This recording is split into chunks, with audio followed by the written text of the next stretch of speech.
안녕하세요. 요즘 탕후루다, 마라탕이다 많이 드시잖아요. 개인적으로 탕후루는 아직 한 번도 먹어보진 못했고, 마라탕은 한 달에 한 번에서 두 번 정도 먹는 것 같은데요. 치킨도 한 달에 한 번에서 많으면 두 번 주문하는 만큼, 마라탕도 치킨 주문량만큼 먹는 것 같습니다. 탕후루와 마라탕 이외에도 주변에 참 먹을 음식들이 다양하게 많은데요. 그것과 비례해서 아직 어린아이들의 비만율도 함께 증가하는 듯 합니다. 2022년 한국 미성년 남성의 비만율은 19.9%로 200여 개 국가 중 38위로 기록됐다고 하는데요. 미성년 여성의 경우에는 같은 기간 7.9%로 99위를 기록했다고 해요. 과거부터 지금까지 계속 늘어나는 추세고, 지금이 2024년이니까 조금 더 늘어났을 수도 있겠네요. 오늘은 저와 함께 소화 비만의 정의와 원인, 증상을 알아보고 어떤 영양소와 제품이 도움이 되는지도 함께 알아보도록 하죠. 소화 비만은 성장기 어린이와 청소년의 체내에 과도한 지방이 축적되어 체중이 정상 범위를 벗어난 상태를 의미하는데요. 체질량 지수, 즉 BMI를 이용해 소화 비만을 정의하며, 일반적으로 동일 연령대와 성별에서 상위 95% 이상에 해당하는 BMI를 가진 경우 소화 비만으로 간주됩니다. 웬만큼 아시겠지만 소화 비만의 원인은 다음과 같은데요. 잘못된 식습관, 운동 부족, 유전적 요인, 정신적 요인, 환경적 요인 등으로 나눠볼 수 있어요. 즉, 고칼로리, 고지방, 고당분 음식을 과도하게 섭취하거나 스마트폰, 컴퓨터 게임 등으로 인해 신체 활동이 감소하거나 하면 비만이 되기 쉽겠죠.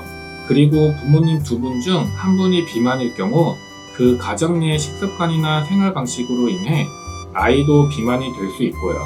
만약 우울증이나 스트레스가 심하다면 음식을 통해 해소하려고 할 텐데, 그런 경우에도 식욕 증가와 과식을 유발할 수 있습니다. 마지막으로 주변에 운동시설이 부족하거나 놀이 환경이 안전하지 않다면 그건 역시 소화 비만이 될 수 있는 요인이 될 거라고 보여집니다. 소화 비만에 도움이 되는 영양분은 정말 많이 알려져 있는데요. 특히 어떤 성분을 섭취해야 소화 비만에 도움이 될까요? 제가 추천할 수 있는 건 무엇보다 단백질인데요.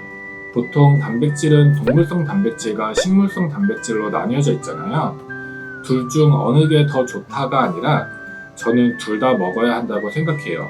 그리고 비율은 동물성과 식물성이 3대1의 비율로 먹는 것을 추천하는데요. 우선 동물성과 식물성의 차이를 알아보고 왜 3대1의 비율로 먹어야 하는지 같이 알아보도록 합시다.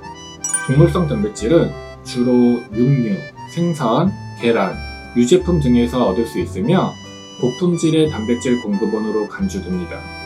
필수 아미노산을 모두 포함하고 있어 인체가 쉽게 흡수하고 이용할 수 있지만, 과도한 고지방 동물성 단백질의 섭취는 오히려 체중 증가를 유발할 수 있습니다.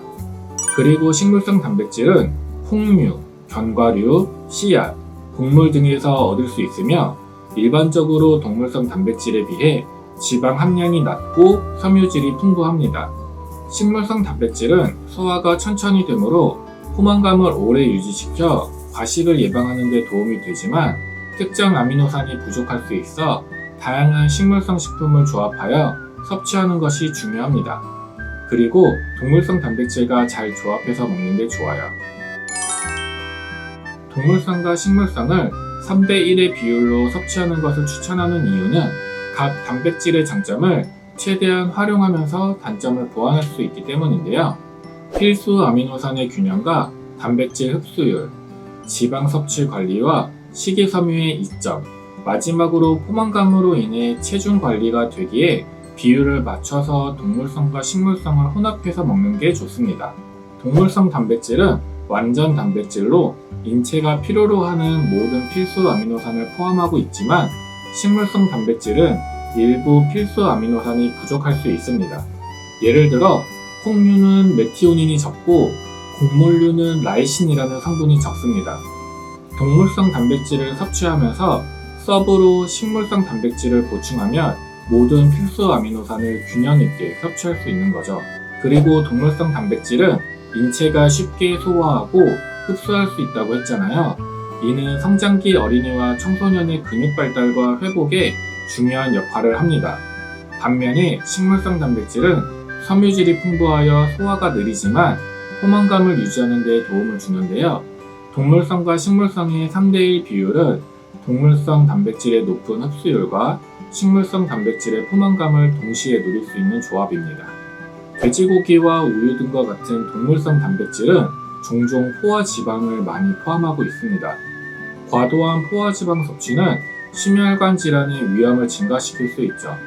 대신 콩고기나 두유 등과 같은 식물성 단백질은 일반적으로 낮은 포화지방과 높은 불포화지방을 포함하고 있어 건강한 지방 섭취를 도울 수 있습니다. 3대1의 비율은 건강한 지방 섭취를 유지하면서도 필수 아미노산을 충분히 섭취할 수 있게 합니다. 평소 좋다고 알려져 있는 식물성 단백질은 섬유질이 풍부하여 장 건강에 좋습니다. 섬유질은 소화를 돕고 변비를 예방하며 혈당 수치를 안정화하는 데 도움을 줍니다. 하지만 좋다고 식물성 단백질만 먹으면 안 되잖아요. 동물성 단백질과 함께 식물성 단백질을 보충하면 섬유질 섭취가 늘어나면서 장 환경을 개선할 수 있습니다. 마지막으로 식물성 단백질은 소화가 느리다고 했잖아요. 그래서 포만감을 오래 유지시킵니다. 주변에 다이어트 하시는 분들 보면 포만감을 늘리기 위해서 다양한 음식들을 섭취하는데 대부분 식물성으로 드시잖아요. 그렇게만 드시면 영양 밸런스가 무너지고 건강을 해칠 수 있기에 동물성과 식물성 단백질을 고루 섭취해 주시는 게 좋습니다. 그래서 이렇게 드시면 과식을 방지하고 규칙적인 식사 패턴도 유지하는 데 도움이 됩니다. 그렇다면 우리는 동물성과 식물성이 고루 갖춰진 제품을 찾아서 먹어야 하는데 어떤 게 있을까요? 동물성과 식물성 단백질이 혼합된 제품은 시중에 많이 있지만 비율도 갖춰진 제품은 흔치 않은데요. 이 힐스밤의 하루밀이 동물성과 식물성이 3대1로 고루 갖춰진 제품입니다. 원산지는 중국산이나 일본산이 아닌 미국산과 네덜란드산을 사용하고 있는데요. 여기에 특허를 받은 수용성 진주 발효 캡슐액과 흑무 분말을 섞어 단순히 단백질뿐 아니라 흡수율이 높은 칼슘을 함께 섭취할 수 있도록 하였습니다. 흑무는 우리 몸의 면역력을 강화해주는 데 도움이 많이 되는데요. 하얀 무보다 글루코시놀레이트 성분이 10배가량 많다고 합니다. 이것은 항산화 관련 단백질을 활성화해서 간을 보호하고 지방간을 억제하는 역할도 하기 때문에 비만인 분들은 꼭 드셔줘야 하는 성분이에요. 그러면 이 하루밀은 어떻게 먹는 게 좋을까요? 가루로 되어 있기에 다양하게 드실 수 있는데요. 맛 자체가 미숫가루와 같은 국물 맛이 나서 물과 함께 섞어 마시거나 수저로 떠 먹어도 되고요. 아니면 샐러드에 뿌려서 먹거나 운동할 때 보충제처럼 드셔도 됩니다. 사실 보충제보다 비싸서 저는 보충제와 섞어서 먹고 있는데 맛도 있고 건강에 도움도 돼서 잘 애용하고 있는 제품이에요. 가장 좋은 방법은 가능하다면 물을 살짝 해서 죽처럼 떠드시는 걸 추천해 드릴게요. 아무래도 물처럼 마시면 소화액을 희석하기 때문에 위장 기능이 약한 사람들은 흡수를 잘 못할 수도 있거든요. 소화비만은 현대사회에서 중요한 건강 문제 중 하나로 올바른 영양 섭취와 생활 습관이 그 예방과 관리에 핵심적인 역할을 하게 됩니다. 동물성 단백질과 식물성 단백질의 3대1 비율 섭취는 필수 아미노산의 균형을 맞추고 단백질의 흡수율을 최적화하며 건강한 지방 섭취와 장 건강을 동시에 도모할 수 있는 효과적인 방법인데요. 이 비율을 꼭 지키고 드셔서 소화 비만 예방과 아이들의 건강한 성장을 지원하는데 참고하시길 바랄게요. 물론 아이들뿐 아니라 어른들에게도 도움이 되는 조합이니 부모님과 함께 드시면 더 좋겠죠. 오늘 영상은 여기까지입니다. 건강하고 행복한 하루 되세요. 감사합니다.